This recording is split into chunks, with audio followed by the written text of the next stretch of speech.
Ah, olá pessoal, tudo bem com vocês? Espero que sim.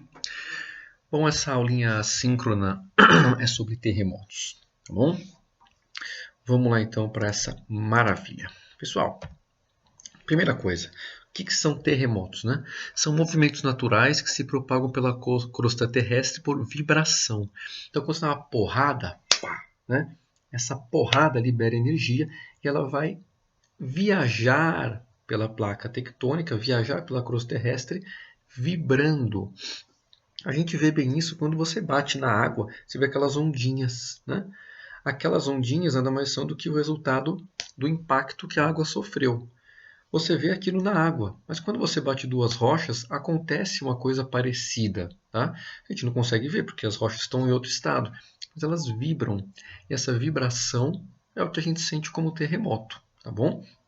Então, terremotos nada mais são do que vibrações que são resultados de forças que acontecem lá no fundo da crosta terrestre. Tá? Isso são terremotos, a gente sente aqui em cima. Muitas vezes provocam danos enormes, são muito fortes, mas a maioria das vezes eles são bem fraquinhos, a gente nem consegue sentir. Tá? Então, a força do terremoto é decorrente da liberação de tensão entre as placas. Como assim? Desse jeito que está aqui, ó, essa figurinha. Olha só. Uma placa vai pressionando a outra, pressionando a outra, pressionando a outra. Uma hora ela, solta e essa força que é liberada a gente sente como vibração. Então lá, a placa vai pressionando, pressionando, até uma hora que solta, né? Como as placas são rochosas, elas não têm muita elasticidade. Então a pressão, pressão, pressão, uma hora rompe. Quando rompe, a gente tem a liberação da energia e sentimos a vibração, que é o terremoto, tá bom? Então, os maiores terremotos vão acontecer por causa dos movimentos das placas, principalmente nas bordas das grandes placas tectônicas. Tudo bem? Ali você vai achar os maiores terremotos. Tá? Mas você pode achar terremoto em vários outros lugares. Por isso que o principalmente está em destaque aqui. Principalmente por causa dos movimentos das placas. Porém, a gente acha terremoto associados a atividades vulcânicas, como a gente já viu na aula de vulcão. A gente acha terremoto quando tem algum desabamento de alguma caverna subterrânea ou algum deslizamento de terra muito grande. A gente também sente o chão vibrar, tá bom? Só que, claro, esses terremotos de deslizamento de caverna, de deslizamento de terra, eles são muito mais fracos do que terremotos causados pelas placas tectônicas, certo? Então, os maiores, os mais fortes, vão ser causados lá nas bordas das placas. Outros terremotos causados longe das bordas das placas vão ter uma intensidade mais fraca, tá bom? Além de outros fenômenos que podem gerar terremoto, por exemplo, um relâmpago muito forte pode causar até uma leve vibração no chão também, tá bom? Então várias causas estão por trás aí das vibrações que a gente sente no chão. Mas lembrando que principalmente os maiores, os que viram notícia, né, ocorrem na borda das placas, como mostra o gifzinho animado aí, tá certo?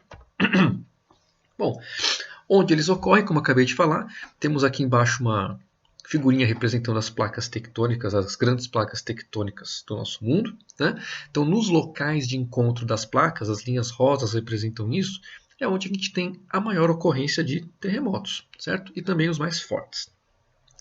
Mas existem falhas geológicas menores, inclusive no meio das placas, no interior das placas. Elas têm pequenas rachaduras. Nessas rachaduras a gente pode sentir também um ou outro tremor, mas claro, de magnitude muito menor. Tá? Atividades vulcânicas também estão associadas a terremotos porque antes de uma erupção, antes do magma sair, né, em forma de lava pelo vulcão, existe um aumento da pressão interna. Esse aumento da pressão pode forçar um pouco a superfície, a crosta e pode gerar tremores. Tá? Mas mais uma vez, os tremores que se originam nas bordas das placas tectônicas são os mais intensos. Bom? E tem terremotos no Brasil, professor? Tem. Oh, meu Deus! Não se preocupe. Tá? O Brasil está numa posição favorável em relação a terremotos, porque ele está praticamente no meio da placa da América do Sul. Vamos voltar aqui. Ó, a placa da América do Sul está aqui e o Brasil está mais ou menos aqui assim, né? Se fosse fazer um desenho a grosso modo do Brasil. Tá? Então o Brasil aqui, ó, ele está meio que bem no meio da placa. né, situado mais ou menos no meio, ou seja, a gente está longe dessa borda e longe dessa outra borda aqui. Então, os terremotos que a gente sente aqui, se eles se originaram lá nas bordas, eles já chegam aqui com uma força bem reduzida. Lembra daquele negocinho da onda na água, quando chega uma pedrinha na água, né? Logo que a pedrinha acerta a água, forma aquelas ondinhas circulares, assim, né? Vum. As primeiras ondas mais próximas da pedra são mais fortes. Quanto mais longe as ondinhas vão indo, elas vão ficando menores até desaparecer. É a mesma coisa aqui. Então, o ponto central do terremoto, que é o chamado foco ou hipocentro, onde aconteceu a liberação da força, perto dele, a força chega muito mais rápido, com muito mais força. Quanto mais longe você vai, mais dissipada essa força é, mais fraca ela chega. Então, como o Brasil está longe das duas bordas principais aqui, ó, que é o contato da placa da América do Sul com a placa africana e com a placa de Nazca, aqui no Oceano Pacífico, até os terremotos chegarem no nosso território, os terremotos que acontecem nessas bordas, chegarem no Brasil, eles já chegam muito fracos. Tá? Porém, no nosso território, existem várias falhas geológicas menores, certo? Então aqui ó, a gente tem nessa figurinha aqui, figurinha aqui bem interessante. O que ele mostra aqui? Ó? De amarelo, bacias sedimentares paleozoicas no Brasil. Grandes bacias, tá bom? E aqui nas linhazinhas vermelhas tem aqui ó, falhas indefinidas, depois falhas normais, falhas transcorrentes, falhas inversas e falhas com movimentação holocênica histórica melhor caracterizada. O que quer dizer esses detalhes todos? Não vem ao caso aqui para a gente detalhamento de cada uma desses tipos de falha, mas o que interessa são falhas menores que ocorrem normalmente no interior das placas tectônicas. Tá? E o Brasil, por ter um território bem grande, tem várias dessas falhas menores dentro dele. Então a gente tem sim vários terremotos que se originam, inclusive dentro do Brasil, só que eles são muito menores do que aqueles que acontecem na borda das placas. Tá? Às vezes a gente até consegue sentir, mas a grande maioria deles a gente nem sente. Eles são tão fracos que só os instrumentos conseguem captar. A gente não consegue nem perceber. Tá? Quais regiões do Brasil costumam ter mais terremotos? Onde temos mais falhas, por exemplo, nordeste do Brasil, volta e meia acontecem tremores fracos que a população consegue sentir. Tá? Na Amazônia, tem aqui a região da bacia amazônica aqui de amarelo, então na Amazônia, e já aconteceu até no sudeste do Brasil. Eu lembro que eu acho que foi em 2008, meus pais que moram em Santos, meu pai falou para mim que sentiu o chão tremer, pensou que fosse um ônibus passando na rua, mas não. Então foi um terremoto fraquinho que aconteceu, se não me lembro, não me falho aqui, acho que foi 2008, mas foi na primeira década dos anos 2000, eu acho.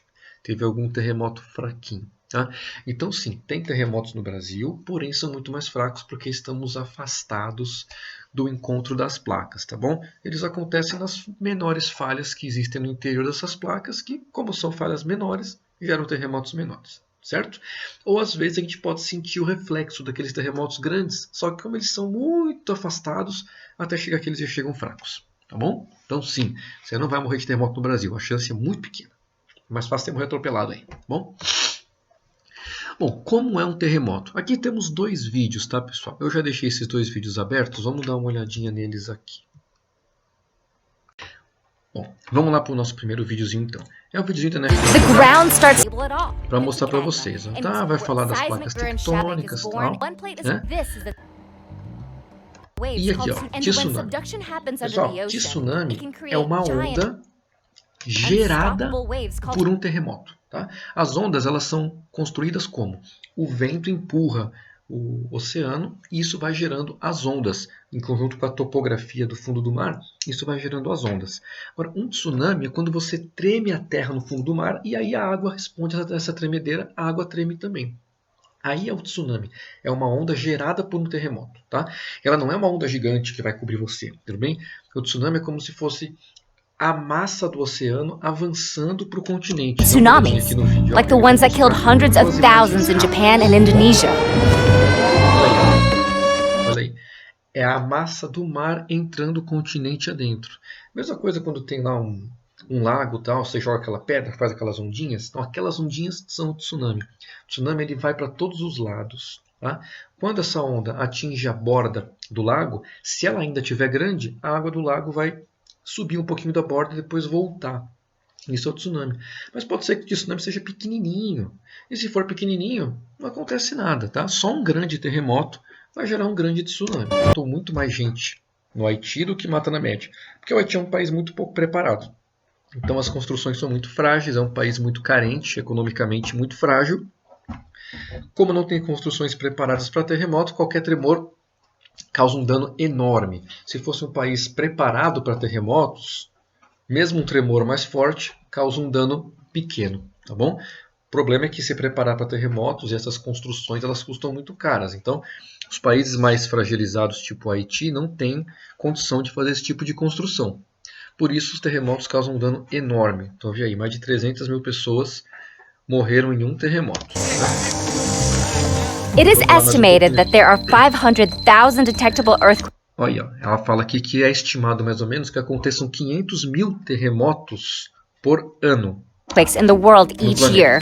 100,000 of these can be felt, and 100 of them cause damage. Podem ser sentidos por nós, mas apenas 100 desses terremotos causam dano, mais cara que poucos países conseguem bancar.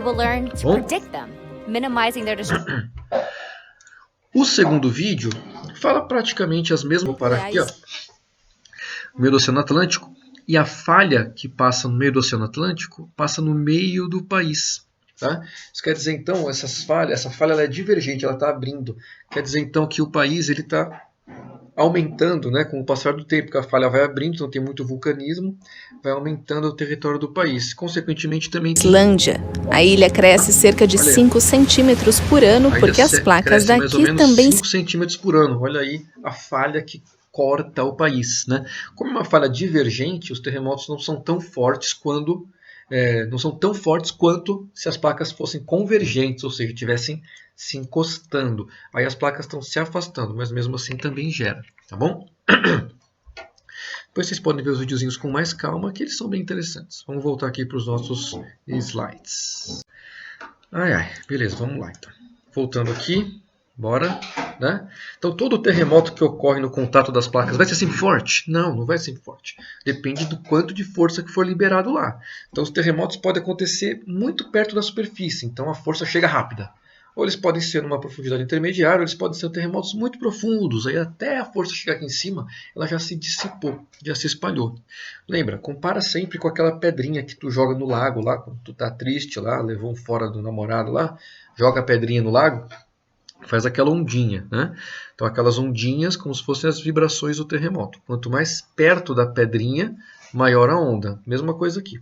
Então se o centro do terremoto está muito perto da superfície, a força chega rápido, a chance de ser um terremoto forte é muito maior. Se o centro do terremoto está lá no fundo, até a força chegar à superfície, ela já vai ter sido dissipada, vai ser um pouco menor. Tá? Então a profundidade do terremoto vai influenciar, tudo bem? Que é a profundidade do centro dele, de origem, o tal do hipocentro, ou foco do terremoto, a profundidade dele influencia. Tá? Tem como prever terremoto? Não, não tem, né? Não existe como prever um terremoto, não existe prevenção de terremotos. Tá? Os terremotos acontecem e no máximo a gente consegue prever um tsunami. E não prever, né? Depois que o terremoto aconteceu no mar, a gente detectou esse terremoto, a gente consegue avisar as populações que moram na costa, um tsunami pode chegar em meia hora, em 1 hora, para todo mundo cair fora. Né? Às vezes nem tem como avisar do tsunami também, se o tsunami vier num tempo muito rápido, não tem nem como correr. Tudo bem?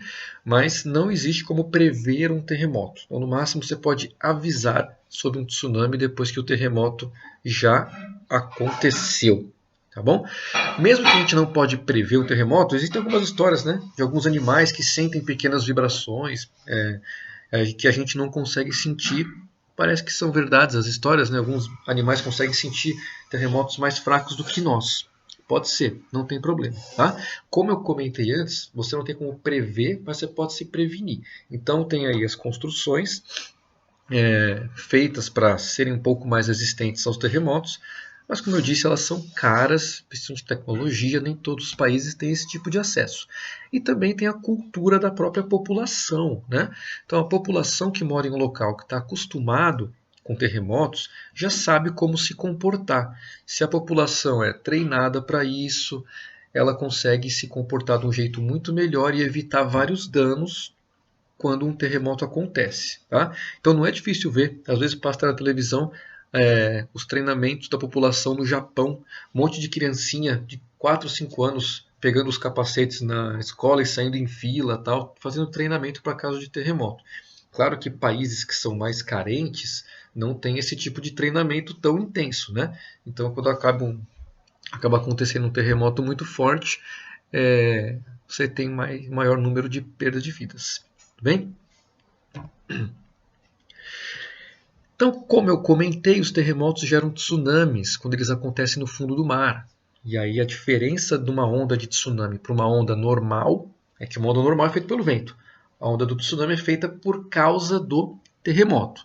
Tsunami pode ser de qualquer tamanho, pode ter tsunami gigante, pode ter tsunami pequeno, não interessa o tamanho do tsunami.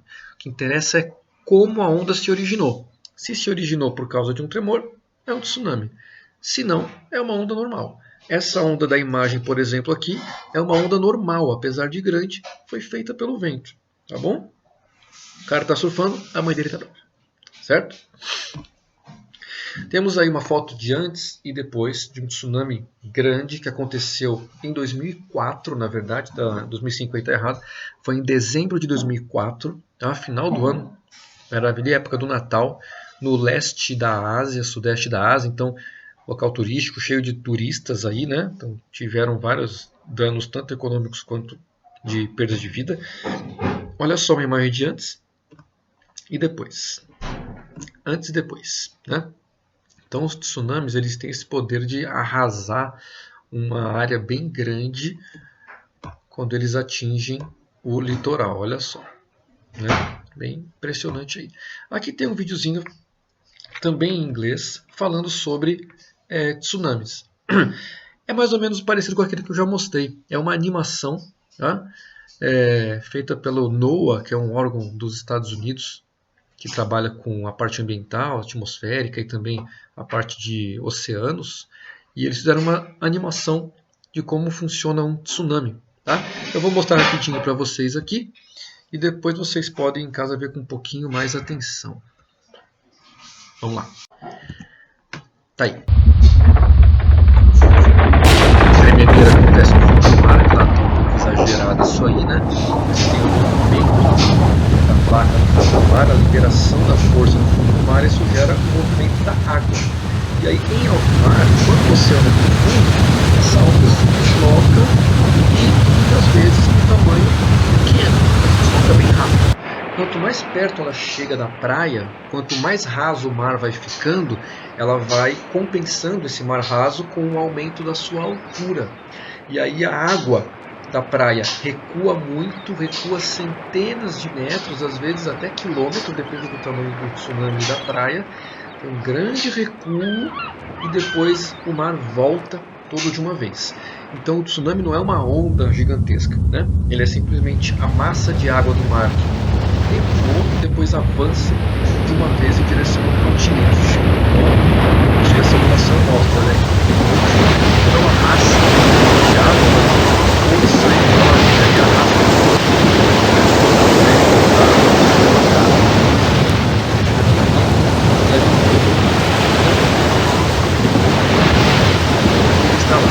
dela aí, deu uma não vai virar conchinha e sair correndo, sobe no morro. Maravilha. Bom, voltando aqui para a gente finalizar então o tsunami, e aí com os exemplos, alguns exemplos, né, de grandes terremotos que foram registrados aí desde 1900. Então esse está em destaque, ó, esse terremoto no Japão em 2011, porque ele causou um tsunami também e ele gerou o dano numa usina nuclear japonesa, gerou um dano grande numa usina nuclear que levou a vazamento de radiação e tudo. Então por aí você vê danos que terremotos podem causar, né? A gente fala de danos econômicos, danos sociais. Nesse caso aí teve um dano até numa usina nuclear com vazamento de radiação, foi o baita de um problema. É aí que as questões vão pegar. Elas vão pegar nas consequências que os terremotos causam e o que faz com que eles aconteçam. Bom? E o que mais que é interessante aqui? Lembrar que nem todo terremoto gigante foi o que causou maior dano. tá bom? Então aquele do Haiti de 2010, ele está aqui na lista, deixa eu ver, eu nem lembro se ele está na lista. Temos aqui, tá, Rússia, Japão, Chile, Equador, Alasca, Indonésia, Indonésia, Rússia, nem está aqui na lista aquele do Haiti, tá? E ele causou danos enormes. Esse do Japão, que foi maior do que o do Haiti, causou bem menos danos, tá? Esse do Chile, que foi maior que o do Haiti, causou bem menos danos. Por quê? São países que têm uma infraestrutura melhor, estão mais preparados para receber os terremotos do que o Haiti, tá bom? E aí, como a gente mede a força, pessoal, a força do terremoto, já comentei durante o vídeo, né? Mas existe uma escala, chama escala Richter, tá? Ela mede a força dos terremotos, vai de 0 a 10. Nunca teve um terremoto na escala 10. Tiveram vários terremotos que se aproximaram, aqui no Chile, em 1960, no Alasca, mas nunca chegaram à escala 10, tá? Isso aqui é uma escala, conforme você pula um número, quer dizer que está 10 vezes maior que o anterior. Nessa figurinha eu acho bem legal, porque do lado esquerdo tem alguns exemplos de terremotos naturais, né? E do lado direito tem exemplos de algumas vezes coisas que o homem cria, que o ser humano criou, e que também geram tremores de terra. Por exemplo aqui, ó, atentados à bomba em Oklahoma, nos Estados Unidos, gerou um tremor de terra equivalente à escala 3, na escala Richter, né? Bomba atômica de Hiroshima gerou um tremor de terra equivalente à escala 6 da escala Richter. Maior explosão nuclear do mundo, na ex-União Soviética, a bomba de hidrogênio, a tal da bomba H, gerou uma tremedeira de terra equivalente à escala 8 na escala Richter, tá?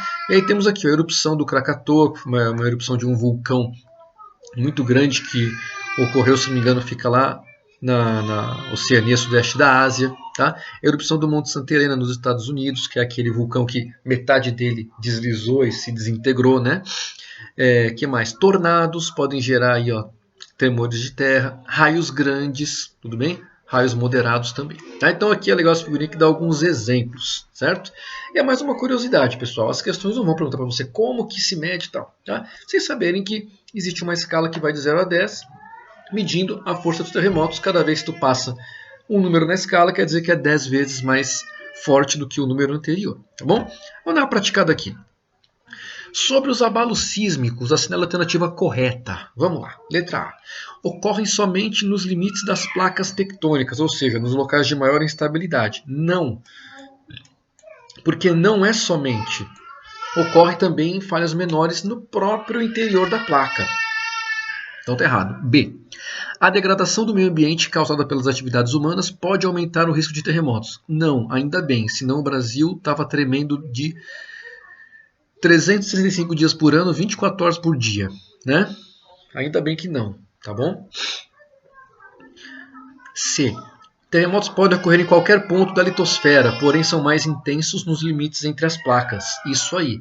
Ocorre em qualquer ponto, porém nos limites das placas são mais fortes. No interior das placas eles são bem mais fracos, tá bom? Vamos ver as outras duas. D.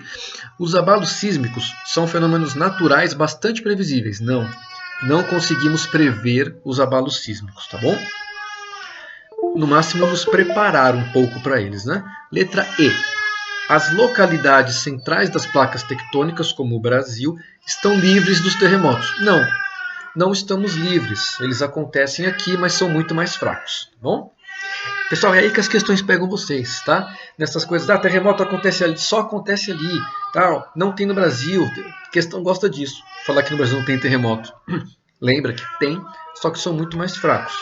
Tá? Aí tem as justificativas, bacana. E essa última questão aqui, com afirmativas, assinalar que estão corretas. Vamos lá. Número 1.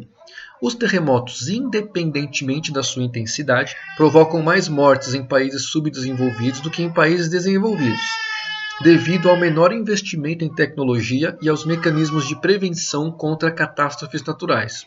Será? 2. Os terremotos de maior magnitude sempre causam mais prejuízos e mortes do que os de menor. Ou seja, quanto maior for a liberação de energia, maior será o dano. 3. Os terremotos ocorridos na década de 60 foram os mais destrutivos do século XX, vitimando milhares de pessoas em todo o mundo. Sei lá. 4. O território brasileiro está localizado no centro da placa sul-americana, uma área considerada estável em relação à ocorrência de grandes terremotos. Bom, vamos lá. Vamos começar de baixo para cima? A 4. O território brasileiro está localizado próximo do centro da placa sul-americana. É isso mesmo, né? Uma área considerada estável em relação à ocorrência de grandes terremotos. Legal. A número 4 está correta. Tá? É estável em ocorrência de grandes terremotos, mas pequenos terremotos podem ocorrer aqui. Bom, a número 3. Os terremotos ocorridos na década de 60 foram os mais destrutivos do século XX, vitimando milhares de pessoas em todo o mundo. Não sei. Teria que pesquisar. É uma afirmação aí que vai ficar na dúvida e uma afirmação muito idiota de se aparecer numa questão. Não é isso que vai medir a inteligência de um aluno. Você saber se na década de 60 teve terremotos fortes ou não. Pelo amor de Deus, que questão ruim. Né? Mas na dúvida, pessoal, deixa ali ponto de interrogação, tá? E vamos ver as outras duas para ver se lá embaixo nas alternativas a gente já consegue a resposta, certo? Número 2. Os terremotos de maior magnitude sempre causam mais prejuízos e mortes do que os de menor magnitude, ou seja, quanto maior for a liberação de energia, maiores serão os danos. Bom, os terremotos de maior magnitude sempre causam mais prejuízos e morte que os de menor magnitude? Sempre causam? Depende, né? Depende de onde eles ocorrem, tá bom? Onde eles ocorrem. E a número 1, os terremotos, independentemente de sua intensidade, provocam mais mortes em países subdesenvolvidos do que em países desenvolvidos, devido ao menor investimento em tecnologia e aos mecanismos de prevenção. Certo, né? Então, os países desenvolvidos tem mais mecanismos para conseguir se prevenir. Aquilo que eu comentei com vocês, a população é mais treinada, tem mais estrutura, as construções são mais bem preparadas, por isso resistem muito mais. Tá? Os terremotos aqui no número 2, de maior magnitude, sempre vão causar mais dano? Não, depende de onde eles ocorrem. Se acontece um terremoto num local que não mora ninguém, não vai acontecer nada com ninguém, por mais que o terremoto seja grande. Se acontece um terremoto fraco, mas com força suficiente para derrubar alguma casa num local que tem gente, vai morrer pessoas e vai ter dano. Tá? Então não é só a força do terremoto, é onde ele ocorre. Se ele ocorre num local sem ninguém, não tem dano. Se ele ocorre num local com pessoas, tem dano. Tá bom? Então depende, certo? Então a gente tem aí por enquanto a 1 e a 4 corretas. Pode ser a letra B e só a letra B. Né? Então a letra B que está correta, certo? Então, a justificativa, né? A 2 está errada, como eu falei para vocês, depende de onde o terremoto ocorre. E a 3 está errada porque se voltar naquela tabelinha que eu mostrei para vocês ali, os terremotos na década de 70 foram mais fortes. Tá? E se pesquisar na internet também chega nisso. Foi isso que eu fiz, tive que pesquisar. Mas, pessoal, isso aqui é bom para aprender a resolver questão de múltipla escolha. Né?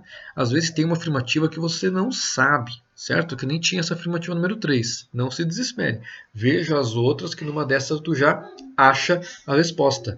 Se a 3 estivesse correta, teria que ter alguma das alternativas mostrando 1, 4 e 3.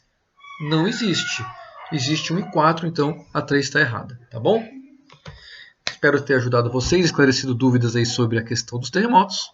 Qualquer coisa, me procurem aí pelo Moodle ou no nosso grupo do WhatsApp. Valeu!